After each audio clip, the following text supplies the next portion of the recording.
parce qu'on a vu dans le cadre de l'achat de l'avion, le ministre porte-parole du gouvernement dit que c'est un secret défense. Il ne va pas dévoiler le montant.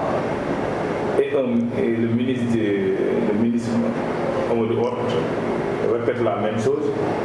Le ministre de l'économie dévoile le plan. Vous, à votre place, en tant que porte-parole du gouvernement, si un de vos collègues oui, ça c'est la... Que deviendra la... Moi, quand j'étais porte-parole du gouvernement, un ministre n'osait pas le faire. Je vous dis, un ministre n'osait pas le faire, avec tout le respect que je leur dois. Parce que moi, quand je parle pour le président de la République. Ma parole était sacrée parce que c'était la parole du président de la République. Je vous dis, il y a eu un moment où le ministre de la Communication assurait en même temps les fonctions de porte-parole du gouvernement et de porte-parole du président de la République. Il n'y en avait pas, c'était moi.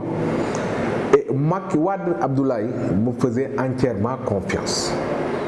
C'est moi qui écrivais les communiqués du Conseil des ministres.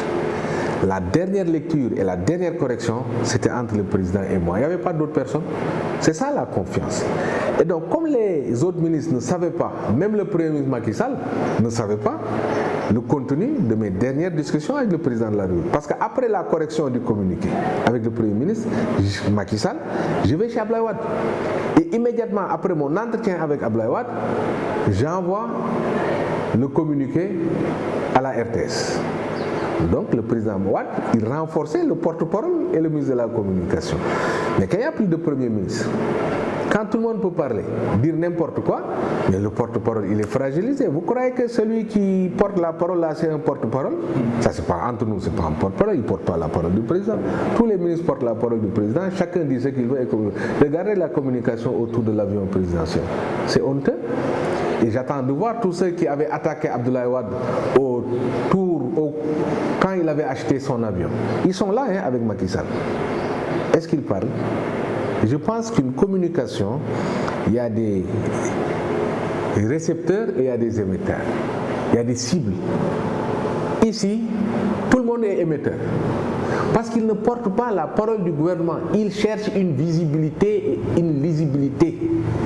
Et tu sais bien, vous savez bien que pour l'avion présidentiel, ils se sont plantés. Vous ne pouvez pas parler d'employabilité des jeunes. Vous ne pouvez pas voir des milliers de jeunes qui vont mourir en mer. Le chômage des jeunes, les universités qui sont désertes, les budgets qui sont vides, le chômage partout. Et venir dire aux gens, j'ai mis 60-70 milliards dans un avion présidentiel au moment où on sort d'un état d'urgence lié à la santé et à la Covid. Tout le pays est à genoux. On met 70 milliards et on va nous faire comprendre quoi? Non, attends. L'avion, je comprends que Macky ne soit pas Thomas Sankara, qu'il ne soit pas prêt à faire des avions stop. Je comprends que la capacité de Thomas Sankara à se mettre au service de son peuple ne soit pas celle de Macky.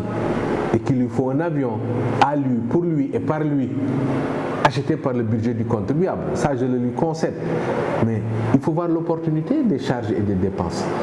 Est-ce qu'au moment où des milliers de Sénégalais sont engloutis par les océans, est-ce qu'au moment où les étudiants sont toujours en grève, parce que les budgets sont nuls, est-ce qu'au moment où les étudiants peinent à mettre 6 milliards, 7 milliards pour finir des universités, on peut nous faire comprendre que l'avion, pour le bonheur, le confort d'un président et de sa famille, est plus utile que l'université Sine Saloum El Hadji Ibrahima Niass, que finaliser l'université Assane Seck, que mettre un budget conséquent? Est-ce qu'on peut nous faire comprendre que l'avion est plus utile que les abris provisoires?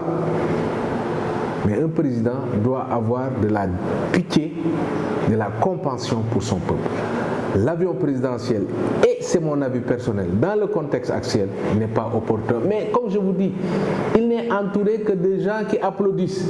Quand le président dit gauche, ils disent gauche. Droite, ils disent droite. Qu'est-ce que vous voulez? Il ne peut faire que des erreurs. Je pense que l'heure est venue de rectifier tout ça, de se mettre au service du Sénégal, donc au service des Sénégalais.